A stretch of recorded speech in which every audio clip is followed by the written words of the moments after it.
Jakobi Meyers is up to Las Vegas, but not all hope is lost in Foxborough. Stick around. You're about to be locked into the Locked On Patriots podcast. You are Locked On Patriots, your daily New England Patriots podcast. Part of the Locked On Podcast Network, your team every day.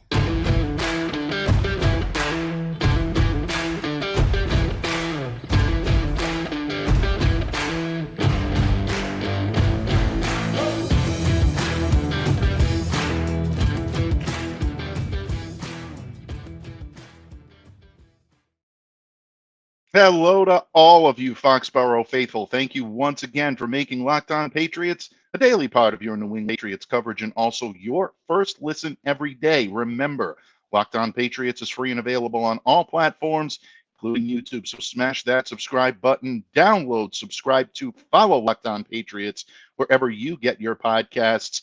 I'm your host, Mike Debate. I cover your New England Patriots for Patriots Country of Sports Illustrated. So reach out to me. Let me know what's on your mind on Twitter at MDABATENFL. And while you're out there showing some love to the Twitterverse, please be sure to follow the Locked On Patriots account as well at LO_Patriots. And as fans, as I said to open the show, the Pats' top pass catcher from 2022 is headed west to Sin City of all places. Jakobi Meyers, now former New England Patriots wide receiver, reportedly agreeing to a 3-year, $33 million deal with the Las Vegas Raiders. That reunites him with his former offensive coordinator and current Raiders head coach, Josh McDaniels. And for Las Vegas, this is a good move, no question about it. New quarterback, former Patriot Jimmy Garoppolo, getting a sure-handed offensive weapon. And I know all of you out there in Patriots Nation are wondering what the Patriots are going to do next at the wide receiver position.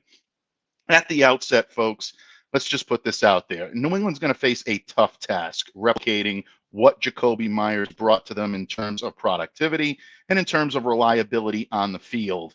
Originally came to the Patriots as an undrafted rookie free agent in 2019. And from the moment he walked through the door, there was a buzz among a lot of us throughout the media, really among a lot of the fan base as well. If you go back and take a look at some of the tweets from the fan base back then, there was something about this kid and just the way he conducted himself, the mannerisms that he utilized, and the prowess that he showed on the field really told people this kid was going to be a valuable asset to the Patriots offense for two reasons: durability and dependability. And that's exactly what he brought to the New England Patriots for 4 years here. Compiled more receptions and more receiving yards than any other member of the team during that span.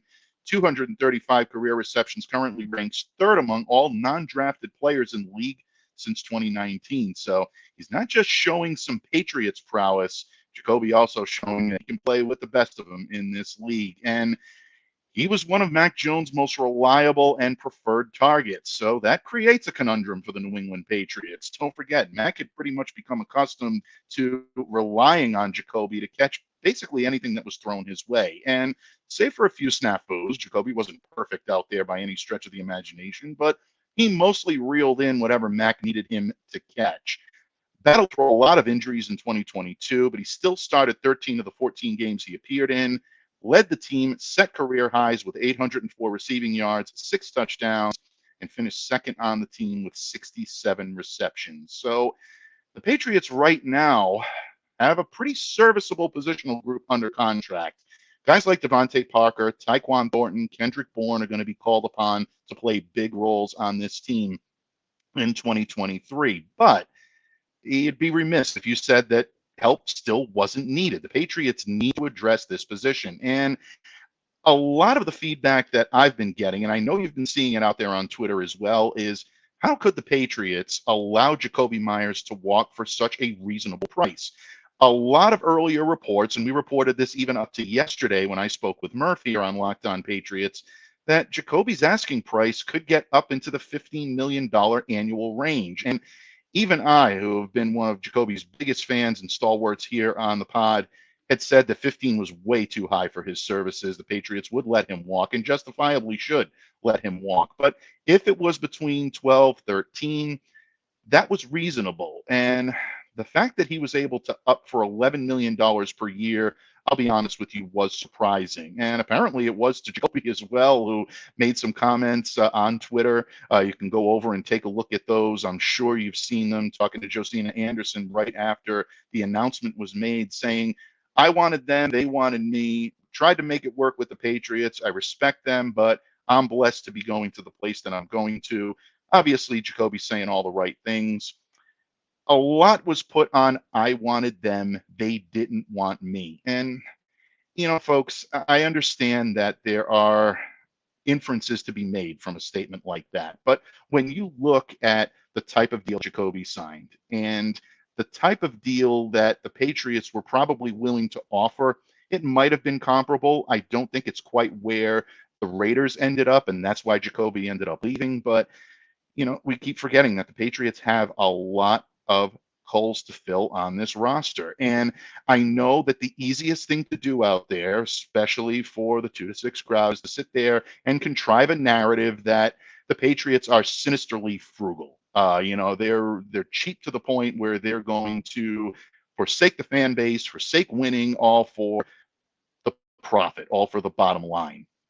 And having covered this team for the last few years, I can tell you that is not the case, but you're going to hear it and you're going to continue to see that narrative pushed. The team proved that they're willing to invest significant money in improving this roster. How quickly we forget 2 years ago in 2021 when the team committed north of $190 million to 7 free agents. That came within hours of this legal tampering period that we're in right now for the Patriots. So they're going to invest when they feel the investment is there to be made. That's why I think allowing Jakobi to leave for what being perceived as less than market value, that indicates that their pass catching plans and Bill O'Brien's offense might not really be contingent to signing Jakobi Meyers. And this goes against what I've talked about. I've actually said the opposite on several occasions. And I'm not saying I'm right. I'm not saying the Patriots are right, but it appears that this is exactly what they're looking at. Don't forget, Bill O'Brien's bread and butter when it comes to coordinating an offense, folks, is efficient running, ball protection, spreading the ball to different pass catchers, and facilitating notable yards after the catch. Bill O'Brien, much like my good friend Murph, likes his yak. And I love Jakobi Meyers, but yak is not his game. He's not known for his yards after the catch prowess. So where do the Patriots go from here? Well, internally, they still have Nelson Aguilar out on the free agent market. At least I'm recording this at 5 p.m. on the East Coast on Tuesday, folks. He's still out there, so he hasn't been signed at the time you're listening to this. Maybe that's different. Maybe he is still out there. Struggled a lot throughout his 2-year tenure here in New England, but his speed, his experience on the perimeter does make him a potential candidate for retention. So if Nelson is willing to come back for a fraction of what he made the last time he was a free agent, don't be a bit surprised to see him back here. He does have a pretty good relationship with Devontae Parker, pretty good relationship with Mac Jones. Supposedly no ill feelings of, with Bill Belichick or anybody that's coming in here. So maybe Nelson can kind of rekindle some of what the Patriots saw in him a couple of years ago if he's utilized properly. And the Pats, of course, we've talked about the trade rumors, folks. DeAndre Hopkins out there on the open market, or I should say on the trade market. Big difference there. But Brandon Cooks, we've talked about as a potential here as well. Moves of this type are certainly possible. And I actually have an interesting move that I'm going to discuss here today in just a bit on Locked On Patriots. So don't go anywhere. Our third segment is going to be something I think you'll enjoy or at least be intrigued by. But I digress. We're talking about Jakobi Meyers. Acquiring any of these services is going to be requiring more than just financial capital. The Patriots are going to have to surrender some draft capital as well. Speaking of that draft capital, this class is rich in receiver talent. I mean, the Patriots could secure a game-changing pass catcher anywhere in those first 3 rounds. It could be Ohio State's Jackson Smith-Njigba. It could be TCU's Quentin Johnson. It could be Boston College's Zay Flowers, a big fan favorite, someone I'm really warming to as a possibility in the slot. These are all definite options for the Patriots, and they would require first-round capital to get. But at the same time, you could go into the second and third rounds and maybe snag a Nathaniel Dell out of Houston, maybe a Jaden Reed out of Michigan State, guys that could come in and play the slot effectively. with especially Reed, or you get somebody that could fill in on the perimeter and they may choose to look elsewhere for the slot. So the Patriots face an insurmountable, but not it's a tall task, but not an insurmountable task, folks. Big difference there. I'm going to say that one more time just to clarify. It's a tall task. It's not an insurmountable task. He may not be a prototypical wide receiver one, meaning Jakobi Meyers, but his ability to secure the football for big yardage at the catch point, that makes him an invaluable addition to almost any offensive scheme. And he's joining an already impressive stable. That includes receivers, Devontae Adams, Hunter Renfrow, Josh Jacobs as a running back.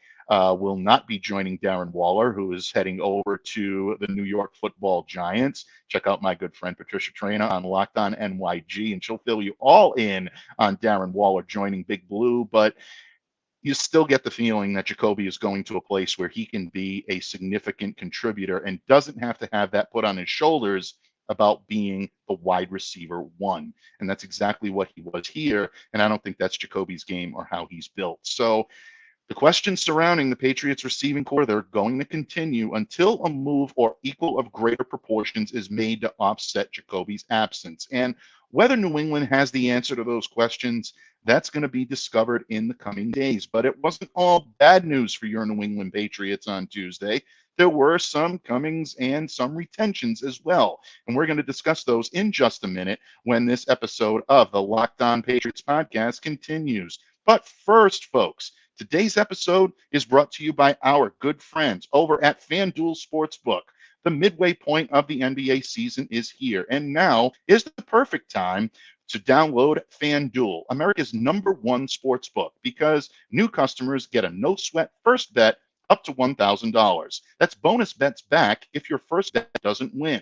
And just download the FanDuel Sportsbook app. It's safe, it's secure, and it's super easy to use. And then you can bet on everything from the money line to the point scorers to all the three-pointers that are drained. Plus, FanDuel lets you combine your bets for a chance at a bigger payout with a same-game parlay. So don't miss the chance to get your no-sweat first bet up to $1,000 in bonus bets when you go to FanDuel.com/LockedOn. That's FanDuel.com/LockedOn to learn more. Make every moment more with FanDuel, an official sportsbook partner of the NBA. Patriots fans, once again, thank you for taking time out of your schedule to join me here on Locked On Patriots. I'm Mike DeBate, your host, and it wasn't all exits on Tuesday for the Patriots. Obviously, we're all sad to see Jakobi Meyers go. On a personal note, I loved covering Jakobi here in New England. One of the great guys in the locker room, truly one of the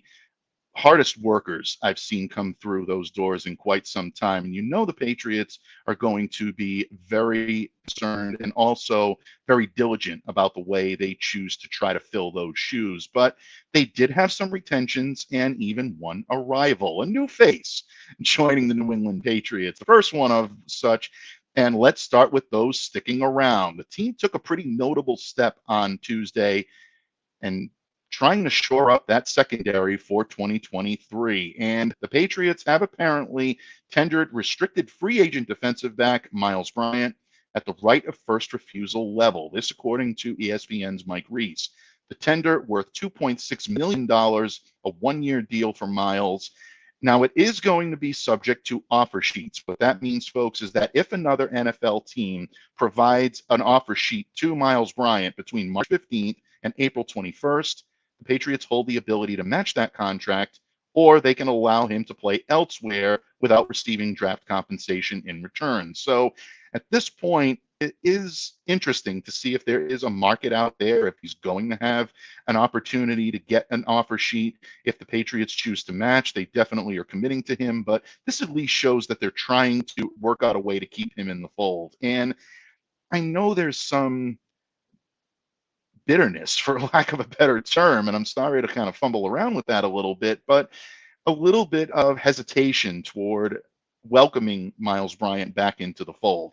I understand there were games that he had last season where he was beaten. There were difficulties. We talked about him here on Locked On Patriots. I'm going to say that I've never been critical of Myles, but overall, I always thought this kid was a solid option in the slot. And don't forget, he joined the Patriots as an undrafted free agent as well. Came out of the University of Washington in 2020. 3 seasons with the Pats so far, 123 total tackles, 10 pass breakups, 3 interceptions, 1 sack, 1 forced fumble. Those statistics are not going to really light the world ablaze, but keep in mind that he's the one that stepped up after Jonathan Jones had his shoulder injury in October 2021. That's when Myles became the Pats' primary option at the slot and really showed that he not only can he hit hard, which he always had a reputation of doing, he can play a versatile role with New England, especially when the Patriots are employing the multiple defensive backs against their opponents. Myles really provided a lot of versatility to the Patriots' defensive backfield. He does see most of his time in the slot, but he can occasionally align as a third safety in the Patriots' 3 safety sets. Didn't do as much of it this year because you had Jabril Peppers along with Adrian Phillips, along with Kyle Duggar, along with Kevin McCourty. You had some depth there at the position, but Myles did fill that position out quite nicely in 2021 as well. And he can do that once again for the Patriots. If they have a rookie or a lesser known player come in to fill Kevin McCourty's shoes, you can see Myles Bryant taking on maybe that role on occasion. But I think they're looking to keep him in the slot and really have his primary focus be against the opponent's slot receiver. And he had a pretty good season this year statistically. His career highs were reached. Most of his major career highs were reached. 70 total tackles, 45 solo tackles, 6 pass breakups, also logged an interception, and he even recovered a fumble. So the Patriots keeping Myles Bryant in-house. I like this move. Not a blockbuster move, but a solid move to show that the Patriots are serious about keeping their core intact. As Murph and I said yesterday, you got to fix up the house first before you can really start to enhance the curb appeal. And that's what the Patriots are doing here. So I like this move, and we'll see what it brings to the Patriots defensive backfield, especially knowing now that Jonathan Jones is going to be back. But the Patriots weren't done yet, folks. The first new face arriving in New England belongs to a guy that's coming here for his second tour of duty with the Pats.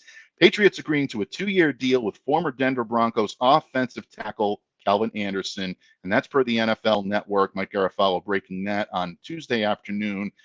This is the Patriots' first addition from outside the organization in 2023. So, a little interesting trivia bit that you may want to keep in the back of your head. Who was the first outside free agent for the Patriots in 2023?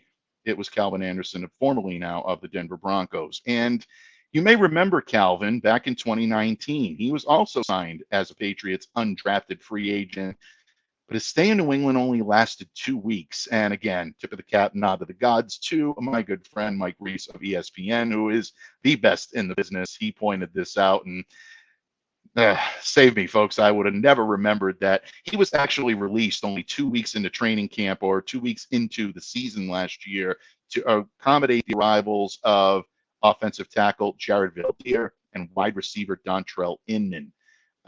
Yeah, both Patriots legends, folks. But no, I don't. No disrespect to either player. Both good players, but the Patriots did indeed part ways with Calvin, and he was quickly picked up by the New York Jets. He remained on their practice squad until October when he was signed by the Broncos. And that's when, through the next 4 seasons, he would really emerge into a very solid member of their offensive line. Saw action in 41 games, made 12 starts.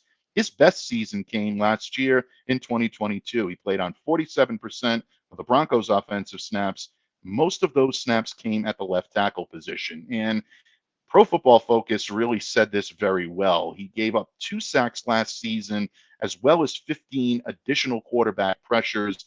That makes him a very solid swing option for the Patriots. But there's a chance that he might be able to compete for a starting role as well. Don't forget, the Patriots right now don't have a starting right tackle. I know that will probably change because Isaiah Wynn obviously is going elsewhere, and the Pats are either going to look to the draft or maybe continue to look in free agency.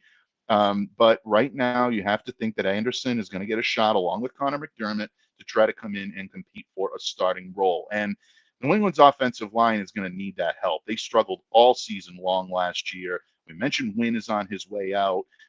No question about that. Yannick Adjust is a restricted free agent. We're not sure what's going to happen there with the Patriots, if he's going to be brought back.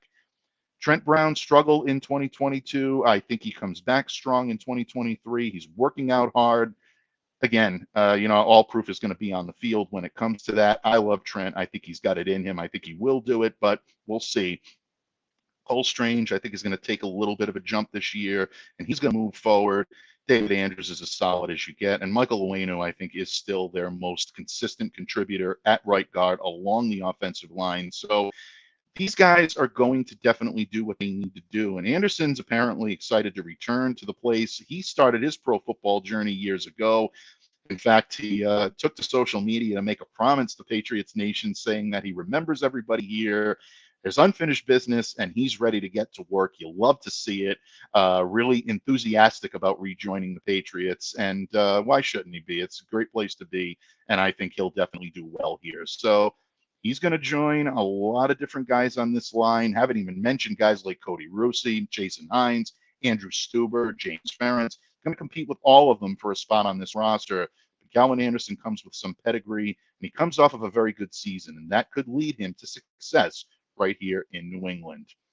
Folks, the Patriots did have a couple of comings and goings, but one thing that we haven't discussed a whole lot of here on the program is the running back position. That's because Ramondre Stevenson is pretty comfortable sitting at the top of that offensive depth chart. However, the Patriots may have an opportunity to bring in a player that I think could catapult them to the top of the list when it comes to dual threat running backs, and maybe the most impressive duo in the game. It's a hypothetical, folks, but there are measures that have been taken to maybe make it a reality.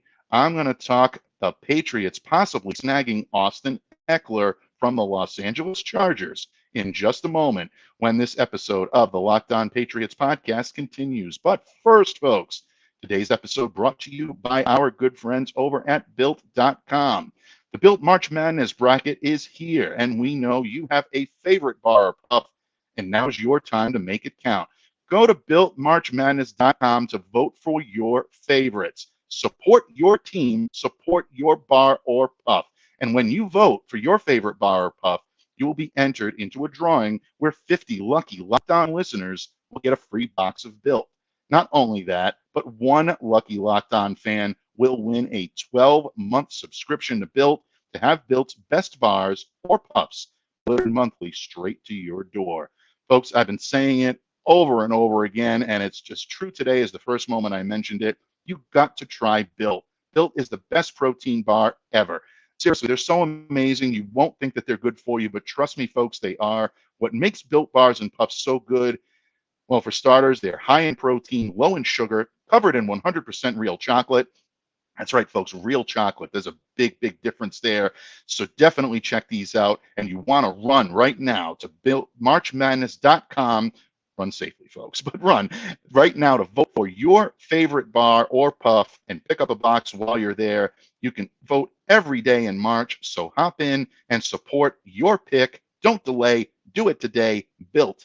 Patriots fans, thank you once again for taking time out of your Tuesday to spend here on Locked On Patriots as we recap the day's events here on March 14th, the second day of legal tampering and the eve of the official start of the 2023 NFL season, or at least the NFL year. I know, folks, season's a whole different ball game. The league year is about to begin. And because the league year is about to begin, not only are we tracking all of the official, well, unofficial, official comings and goings, they'll be official tomorrow, but at the same time, we're also in prime speculation season. And something came across my purview, my eyes, as it did all of you on social media, that really got me thinking about the New England Patriots and their desire to upgrade their offensive prowess in 2023.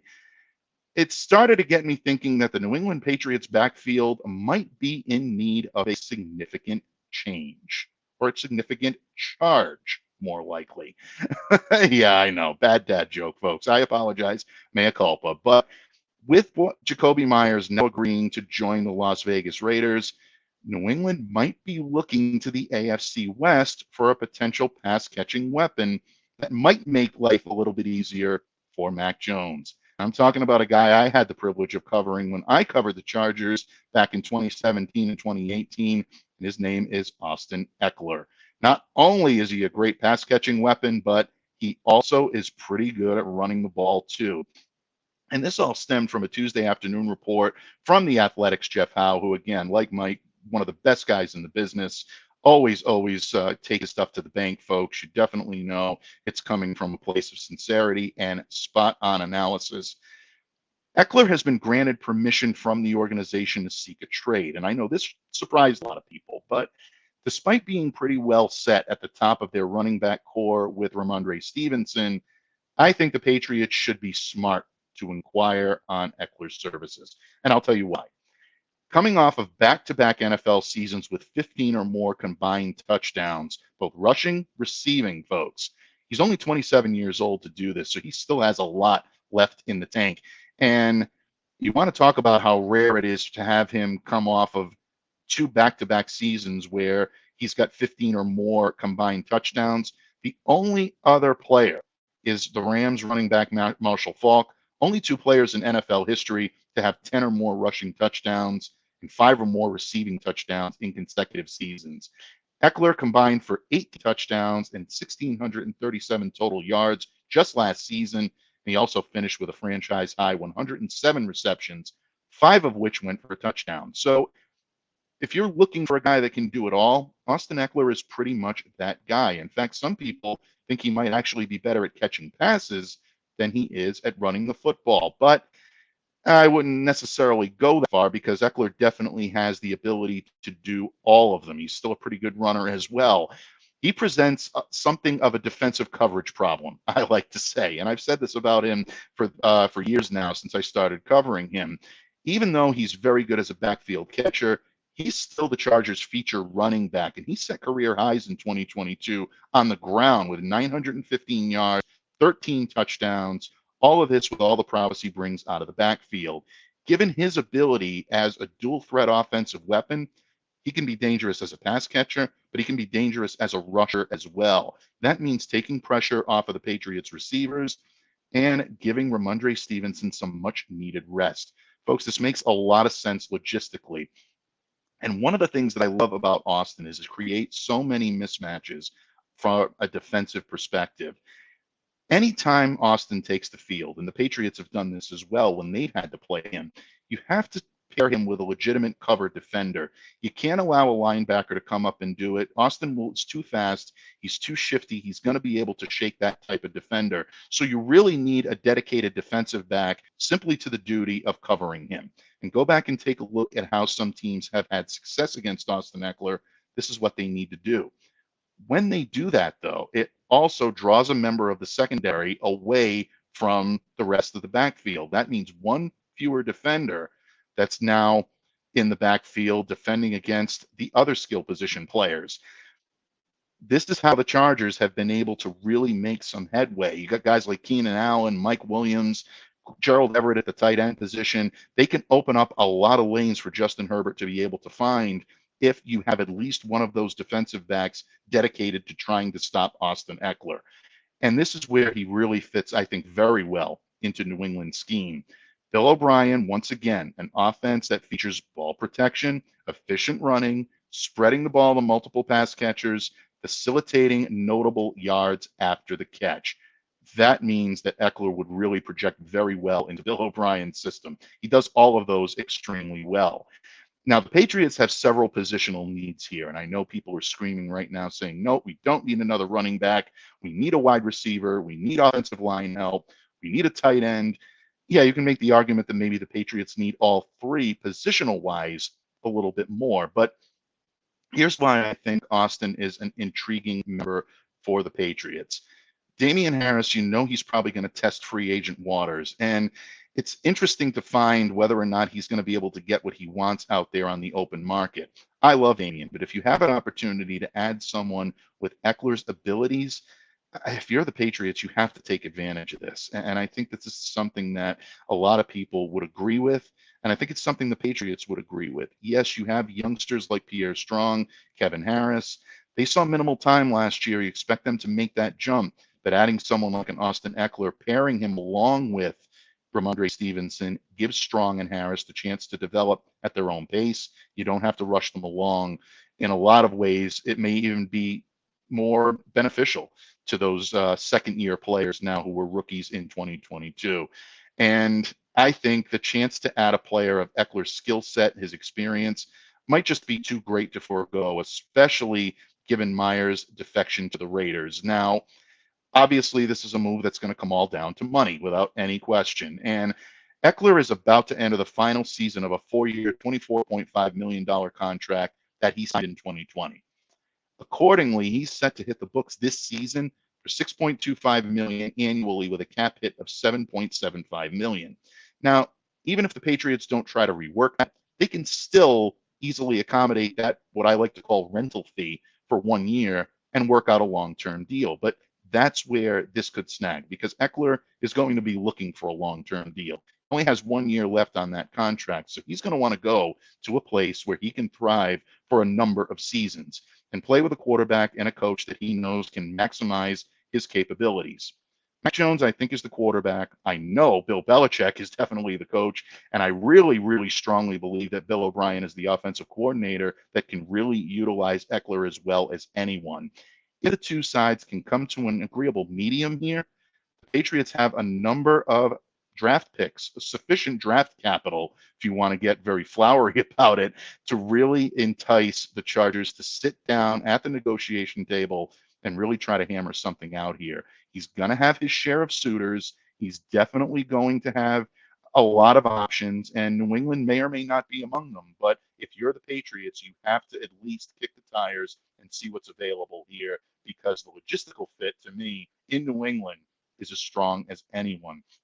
For years, the Patriots have been waiting for a guy that could be that dual threat type of running back that they need. Kevin Falk was that to an absolute T here in New England. James White did a tremendous job being that guy.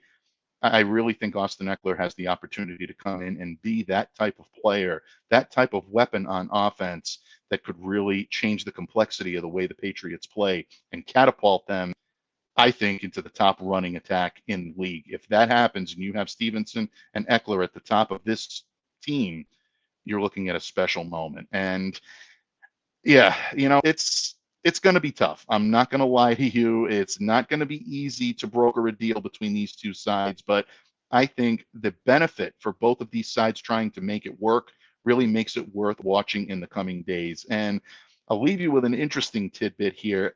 Ekeler may actually be willing to try to shed some of that Belichickian kryptonite that he has whenever he plays New England. Ekeler's got a very good record against a lot of other teams out there, but the Patriots are not one of them, honestly. 3 career games against the Pats, 21 carries in 3 games, mind you, 108 yards, only 1 touchdown.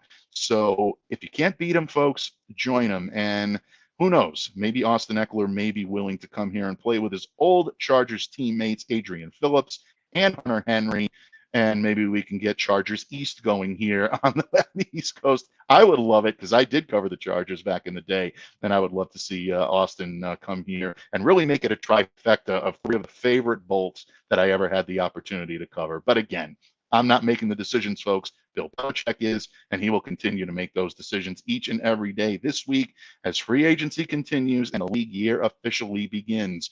Tomorrow here on Locked On Patriots, we'll bring you the very latest from March 15th, the 3rd day of unofficial free agency that really becomes official tomorrow. I know it's a lot to keep track of, folks, but trust me, tomorrow some of these deals will become in books, and we'll break them down for you here. And also, my good friend, the Countess of Class herself, Claire Cooper, is going to join me for some tight-endage talk on Wednesday, so you don't want to miss that. In the meantime, if you've made us your first listen, please make your second listen our good friends over at Locked On NFL Draft. My good friends Damian Parson and Keith Sanchez are crushing the Locked On NFL Draft coverage. Definitely check them out wherever you get your podcasts. Download, subscribe to, follow. And while you're at it, smash that subscribe button to YouTube and follow us wherever you get your podcasts as well. I am your host, Mike Debate, and I sincerely thank you for joining me here on Locked On Patriots today. In the meantime, please continue to stay safe, stay well, be the change you wish to see in the world. Have a great day, everyone, and we'll see you tomorrow right here on Locked On Patriots.